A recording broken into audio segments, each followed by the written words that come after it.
I sometimes wonder what the world was before we arrived. Not the stories we tell about it, not the myths we carry, but the world as it actually was, unrecorded, unclaimed, unnamed. A place moving in silence, not because it lacked sound, but because it lacked memory.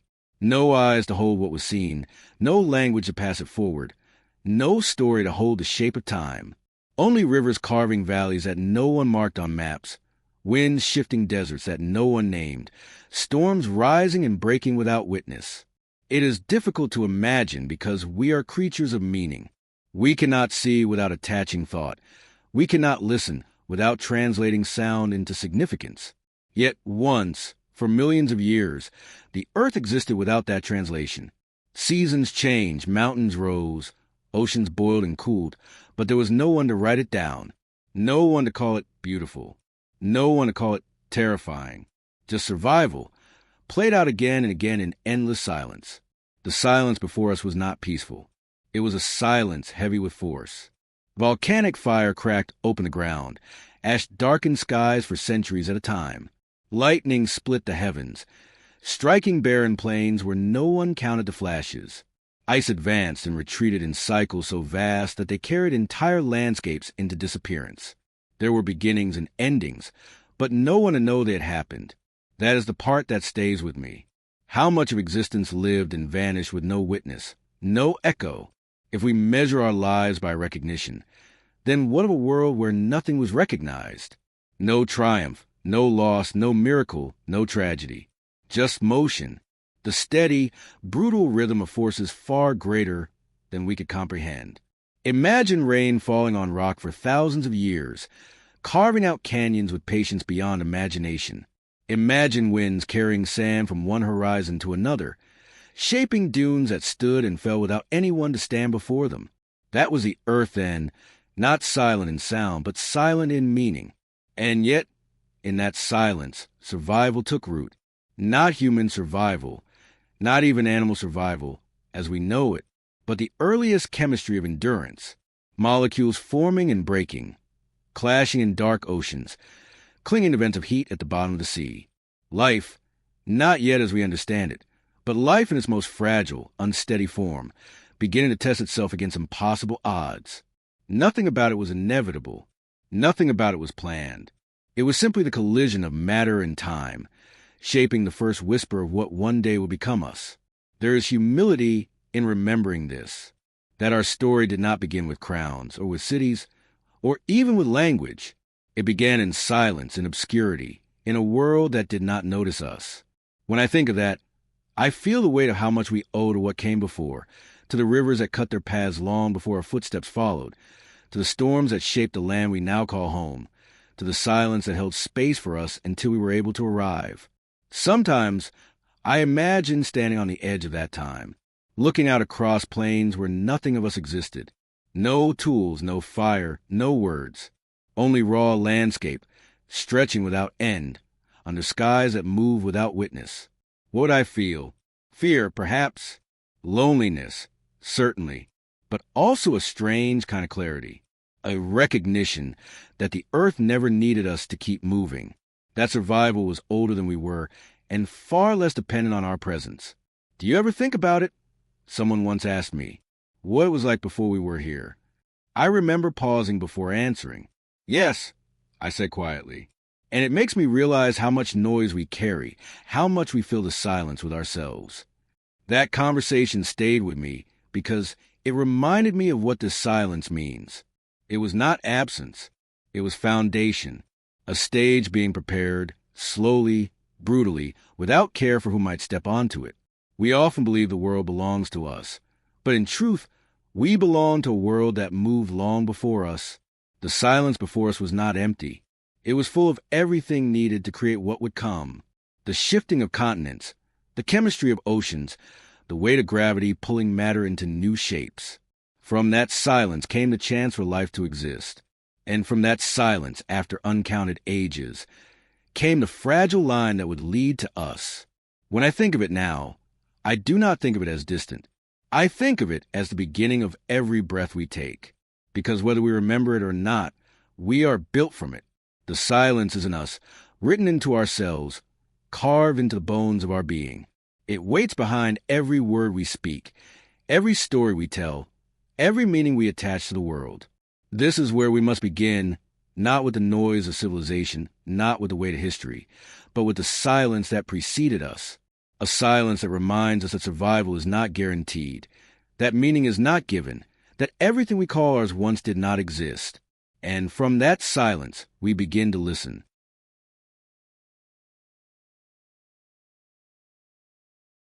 From silence came movement, fragile, unsteady, but persistent. Somewhere in those endless ages, the chemistry of survival became flesh. Early forms of life clung to shallow waters and dark forests, their shapes unfamiliar to us, their fragility unmatched. Yet they endured. Among them, a new line began to emerge, a line that would one day hold our reflection, though not yet. They were not us. They were not even close. But they carried something different, something restless. By 2.8 million years ago, the Earth was already ancient. Continents had shifted, climates had hardened, predators had ruled and fallen. And into this shifting stage stepped the first hominins. Neither ape nor human, but something between, caught in transition. They walked upright, though unevenly. They held stones in their hands, not as toys, but as tools. Their faces carried recognition of danger, of opportunity, of the fragile bond between life and death. What strikes me most when I think of them is not their appearance, but their persistence. Imagine standing small and exposed in a world where survival was never promised. Lions in the tall grass, giant birds in the skies, landscapes filled with teeth and hunger. Yet somehow, these fragile beings endured. They endured because they learned to notice. They read the bend of grass as warning, the smell of smoke as threat, the cry of another as signal. Survival was not strength alone. It was awareness. I sometimes wonder what they felt in those moments. Did fear dominate every breath? Or was there also wonder? Did they know, even in some instinctive way, that breaking a stone was more than survival, that it was a first step into something larger? The archaeologists tell us those stones were crude, barely shaped. But to me, they are miracles. A stone chipped with purpose is a spark against silence. It is the beginning of a story. Why them? I once asked a professor who studied early humans, why did they change while others vanished? She paused and said, because they adapted. They didn't just endure the world. They responded to it. That answer stayed with me. Adaptation is not glory. It is hunger and pain and uncertainty. It is a child carried through storms, a wound wrapped in leaves, a night survived by clinging to the safety of a group. It is not dramatic. It is quiet, relentless, uncelebrated. And yet it is what allowed those fragile beginnings to remain, while countless others were erased. There must have been moments of failure, moments when survival hung by a thread, a stone striking wrong, a predator too swift, a season too harsh. Entire groups likely vanished without trace, their stories cut before they could begin. But others held on. They taught one another, not in words but in action, in gesture, in the silent transmission of knowledge. When one cracked a nut with a stone, another watched. When one found safe water, another followed. Learning spread not as lessons, but as echoes. The sparks of survival were small. They were not empires, not monuments, not even fire yet. They were the shaping of stone, the gathering of roots, the instinct to share what was found. But in those sparks was a pattern of what we would one day become. Cooperation, even in its earliest form, is survival extended. To pass food, to warn of danger, to gather near. These are the first steps into community. And from community came endurance. If you close your eyes, you can almost imagine it. A small group huddled on open ground, eyes scanning the horizon, bodies pressed close against the night. There is no speech, only murmurs, gestures, the sharp cry of warning. Hunger gnaws at them, fear shadows them, yet they remain together, and because they remain, they endure. There is something profoundly human in that picture, even though they were not yet human. We like to think of ourselves as shaped by ideas, by visions of greatness. But in truth, we were shaped first by necessity, by the desperate need to last one more day. And every tool struck from stone, every scrap of food shared, Every instinct followed, was another spark pushing against extinction. I think of the first hand that cut its skin against stone, the first figure who lifted their head and saw a world not just as danger, but as possibility. They would not have called it innovation. They would not have named it progress. But it was both. It was survival bending into something new. When I look back at that distant time, I see not triumph, but humility. We did not arrive as conquerors. We arrived as fragile sparks, barely able to hold on, surrounded by a world indifferent to our survival. But those sparks mattered. Each one held the possibility of fire, the possibility of memory, the possibility of meaning. What we carry now began there, in hands that trembled but endured, in eyes that feared but noticed, in the silence broken only by the sound of stone against stone. This is how survival first declared itself, not in grand gestures, but in sparks. And in those sparks, the silence began to shift. If you're enjoying the video, hit that subscribe button and drop your country's name in the comments.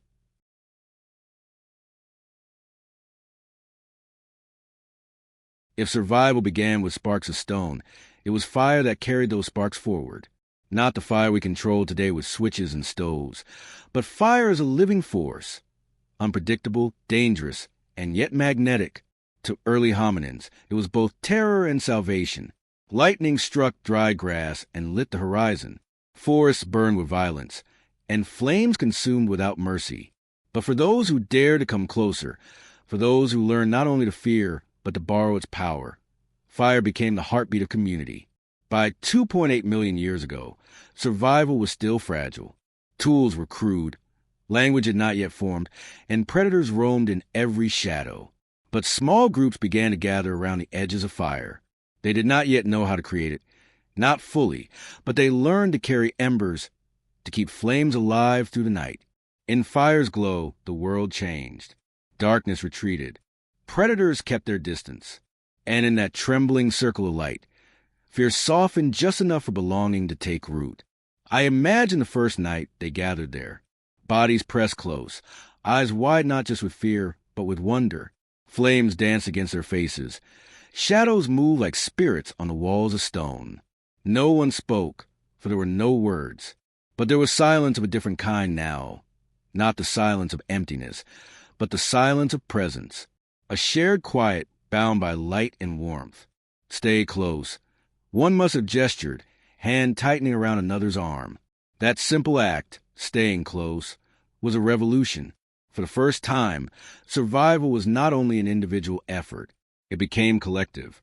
Around fire, they began to notice each other in new ways.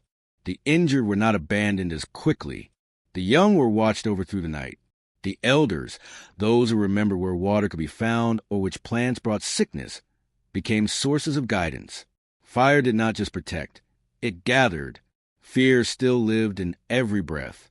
Even the glow of flames, the dark pressed against them. Eyes gleamed beyond the circle, and the night carried sounds they could not name. But fire gave them something else. Time to stay awake longer. Time to share scraps of food. Time to exchange glances that hinted at recognition. In those stolen hours, bonds deepened. We often speak of humanity as if it began with language or invention.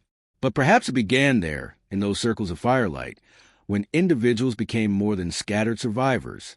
They became groups. They became families. The earliest gatherings were fragile. Fire could die in rain. Embers could be lost. Predators could still attack. But slowly resilience grew. They learned to carry burning branches, to shield flames in hollowed wood, to nurture sparks back into life with breath and patience. Each small success became memory, and each memory became a thread that tied one generation to the next. I wonder if they felt something we might now call trust. Not the full, spoken trust we share today, but a raw form of it. The trust that someone beside you would not run when danger came. The trust that warmth would be shared, that scraps of meat would not be hidden, that eyes would remain open while others close and sleep. These were fragile promises, tested each night, but when they held, they made survival less lonely. Fire also awakened something deeper. Awareness of time. Flames dwindled, embers cooled, night stretched endlessly. They began to understand rhythm, the cycle of burning and fading, the need to tend, to protect, to prepare. From this came patience, and from patience came foresight. Survival was no longer only reaction, it became preparation. Tomorrow, someone might have signaled, pointing toward a remembered path, a place where water could be found or game could be hunted. Tomorrow, the very idea of it, was born in fire's glow. I often think of how fragile that threshold was. A single storm could erase embers. A single predator could scatter a group. Yet somehow, the gatherings endured. And with each endurance, the bond between fear and belonging grew stronger. Fire had not erased fear. It had reshaped it. Instead of scattering them, fear pulled them closer together. The lessons of those nights are still with us.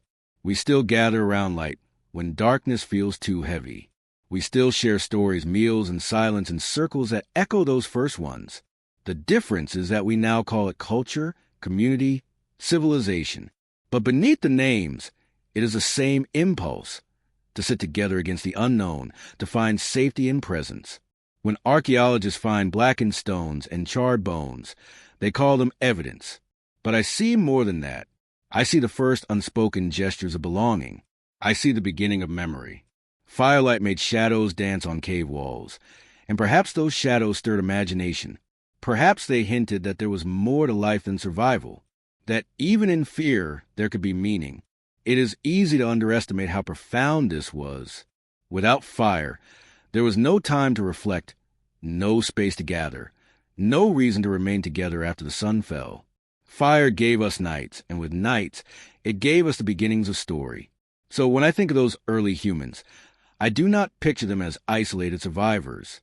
I picture them as circles of light in a vast and dangerous darkness. Circles where fear did not vanish but was shared. Circles where silence was no longer emptiness, but connection. Fire, fear, and gathering. Three elements bound together, shaping what we would become. It was not yet humanity, not fully, but it was the first outline, faint but enduring, drawn in the glow of flames against a long night. And from those circles, the journey continued.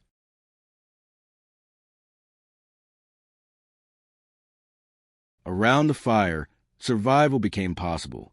But survival alone was not enough. With every generation, the body and mind began to shift, pressed by hunger, shaped by danger, refined by necessity. Change was slow, almost invisible in the span of a single life. But across centuries it became undeniable. The world demanded more than endurance. It demanded adaptation. And the weight of that demand rested on every step, every breath, every decision of those who lived then. Walking upright was one of the first transformations. It was not elegance at first, but awkwardness, back straining, hips adjusting, balance faltering. Yet to stand taller was to see farther, to notice predators sooner, to carry food with hands that were now free. That simple shift redefined what was possible. It was not sudden, not chosen, but it was survival. And with every child born into that posture, the body began to carry the memory of change. Hands, too, carried new weight. No longer only for climbing or clutching, they became instruments of intention. The rough stones once struck together became sharper, more precise. Fingers learned to shape edges, to hold tools not only as extensions of strength, but as extensions of thought. With every cut of stone, with every mark against bone or wood, the boundary between survival and invention blurred. But change carried cost. Upright bodies meant new strains, new vulnerabilities. Larger brains meant longer childhoods, more dependence, more risk of loss. Adaptation was never gift without burden. It was always trade, survival purchased at the price of struggle. And yet the trade was made again and again because those who carried it lived. I imagine their lives as marked by constant testing. A dry season stretched too long. A flood erased shelter. A wound became infection. Each trial left scars, but the scars became lessons. To endure was to remember, and to remember was to pass forward. What one generation learned by pain, the next carried as instinct. In this way, resilience itself became inheritance. Why do you think we survived? A friend once asked me as we walked past a museum display of early tools. Why us and not the others? I looked at the stones behind the glass, edges worn but still sharp. Because we carried the weight, I said, and we didn't let it break us. The truth is, many did not survive. Entire branches of our family tree ended quietly, their lineages cut by famine, by climate, by competition. What we carry now is not just their absence, but the choices they could not make, the changes they could not hold. We are the sum of those who endured where others could not. That is the heavy truth of evolution. Survival is as much about loss as it is about life. Change also reshaped the mind. Awareness deepened. They began to notice not just what was, but what might be. They read the sky for signs of weather, the ground for traces of animals, the seasons for patterns of return. This ability to see beyond the present moment was fragile at first, but it grew, and with it came responsibility. To foresee was to prepare, and to prepare was to survive. The weight of change was not just physical, but emotional. Dependence on one another deepened. A child could not survive alone.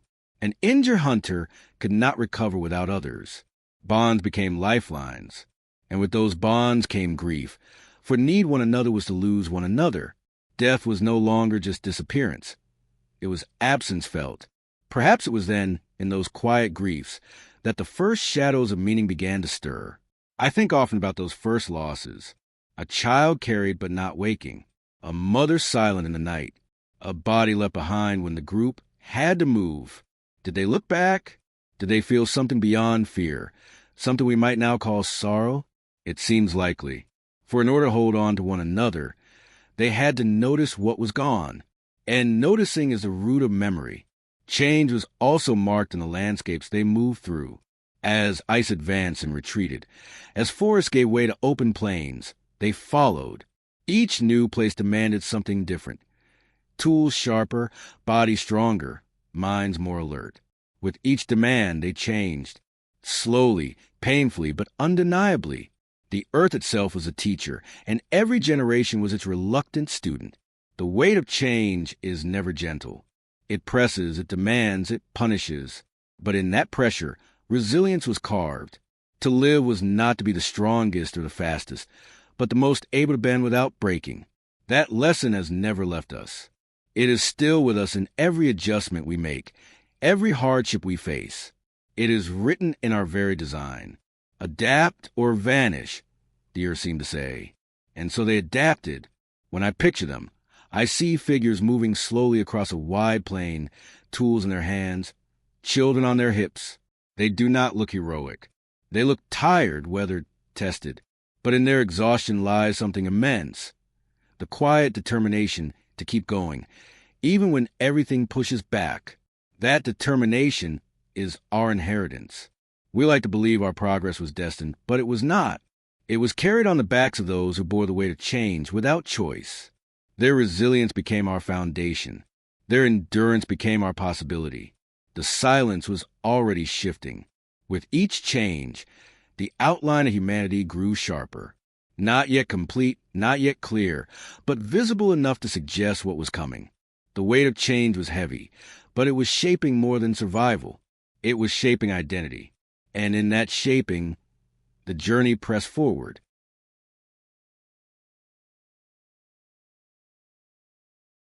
Change carried us forward, but memory gave us pause. Somewhere in those long millennia, something shifted inside the mind. It was no longer enough simply to survive from one day to the next. There began to grow an awareness of the passing of days, the return of seasons, the repetition of events. And with awareness came memory. It did not arrive all at once, but in shadows, faint, fragile, and fleeting. Still, it was enough to alter everything. The first gestures of memory were simple.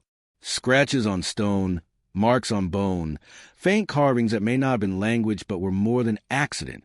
They were attempts to hold on to something, to resist the silence of disappearance. Burial, too, began in this time. Bodies laid with stones, flowers, or tools. Not elaborate, but intentional. A sign that death was not only seen, but felt. That absence carried weight. To me, this is the most human of thresholds, the refusal to let go without leaving a trace. The world had been moving for millions of years without needing remembrance.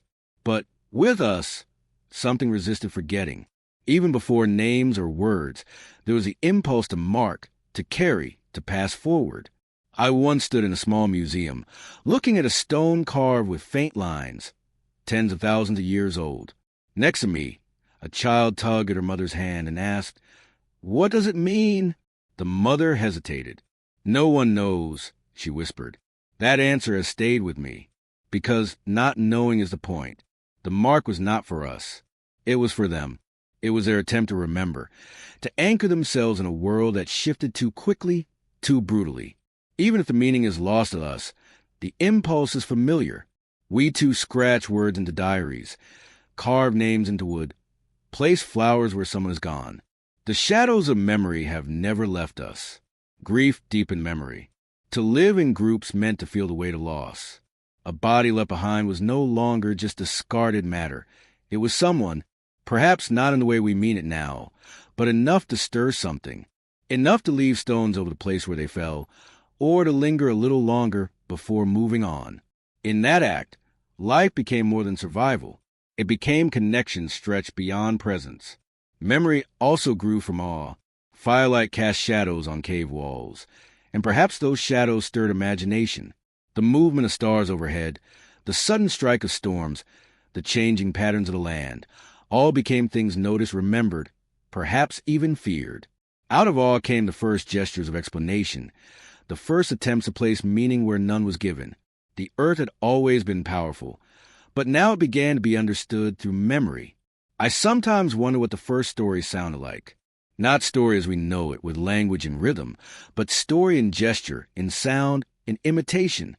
A hunter showing where danger lay, a parent warning of a poisonous plant, a child mimicking the call of an animal. These were not only acts of survival, they were beginnings of narrative. They carried memory forward, reshaped into signal, into teaching. And from those shadows came the seeds of culture. Do you think they knew what they were starting? Someone once asked me as we discussed early cave art. No, I said, but they knew they didn't want to be forgotten. And that, I think, is the essence. The refusal to vanish unnoticed. The recognition that life was fragile, that death was certain, but that between them lay the possibility of leaving something behind. Even the simplest mark on stone was a defiance of silence. The shadows of memory also shaped identity. To remember was to distinguish past from present, self from other, us from them. It allowed groups to hold not only tools and fire, but meaning. A path to water became not just discovery, but tradition. A gesture of mourning became not just grief, but ritual. What began as instinct bent slowly toward culture. There is humility in knowing how faint those first shadows were. They were not grand monuments or elaborate myths. They were scratches, burials, gestures, moments, small, fragile, almost invisible. But they were enough. Enough to show that survival had become something more, a story unfolding, a lineage aware of itself. And so, as memory deepened, the silence shifted again. No longer only the silence of a world without us, nor the silence broken by fire and gathering, but a silence now filled with traces, shadows that lingered after presence was gone, echoes that carried across generations, faint but real. It was here, in the shadows of memory, that humanity began to take form, not yet in full, not yet complete, but enough to suggest that the journey was no longer only about survival. It was about meaning, and from those shadows, we moved closer to becoming.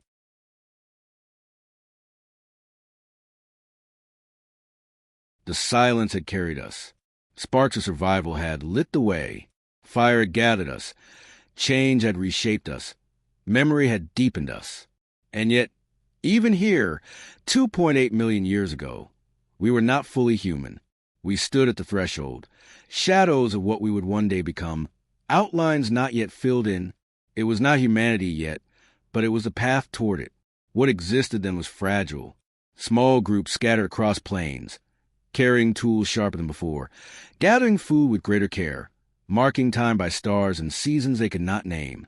They were vulnerable to hunger, disease, predators, and storms. Yet they endured, not as conquerors, not as rulers, but as survivors who adapted, who carried one another, who remembered. Their lives were not written down, but they were not meaningless. They were the foundation on which meaning itself would one day be built. I imagine them walking at dawn, the sun low on the horizon, shadows stretching long behind them, their feet cut into soft earth, leaving tracks that wind and rain will soon erase. They do not know that in those tracks lies the beginning of history. They do not know that their persistence will one day carry us into language, into story, into memory that never fully fades. To them, it is only another morning, another chance to endure. But to us, looking back, it is the threshold of humanity. Do you think they understood? A student once asked me after a lecture that they were becoming something new. I shook my head. No, they weren't looking forward. They were only trying to survive the day. That is the truth. Evolution does not announce itself. It does not declare destiny. It moves slowly, quietly, demanding change not through promise but through necessity. Those early hominins did not know they carried the seeds of humanity. They only knew the way to hunger, the press of danger, the pull of belonging. And yet, in those quiet struggles, the story of humanity was already being written. This is a paradox of our origin, that the most profound transformations happen without awareness. Upright posture, shaped tools, shared fire, memory carried in gestures, all unfolded not as choices, but as responses. They did not know they were becoming us, and yet they were. That humility matters. It reminds us that what we call progress is rarely born of vision alone. It is born of endurance, of resilience, of refusing to vanish. Before humanity began, there was only life. Life in its rawest form, tested by earth and sky, shaped by forces larger than itself. And yet within that life, there was already something distinct, a spark of recognition, a glimmer of memory, a gathering around firelight that hinted at something greater. Humanity did not appear all at once. It grew out of these fragile beginnings. We stand now at the far end of that journey, looking back. Our world is filled with words, with cities, with histories carved into stone and screen.